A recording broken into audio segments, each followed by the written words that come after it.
Migliaia di bollette per il pagamento dei consumi idrici nell'Agrigentino sarebbero in procinto di essere spedite dall'AICA agli indirizzi dei titolari dei contratti.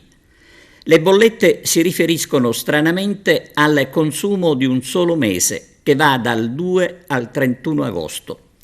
E a proposito di AICA, come abbiamo riferito nell'edizione di ieri, sarebbe il nome di Gervasio Venuti, fino a pochi giorni fa commissario del dopo Girgentiacque, ad essere preferito dalla maggioranza dei sindaci soci della nuova gestione.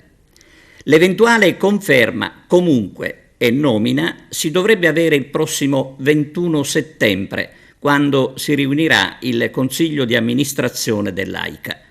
E intanto proseguono le polemiche sull'AICA, appunto, anche con interventi di associazioni che secondo alcuni letteralmente danno i numeri.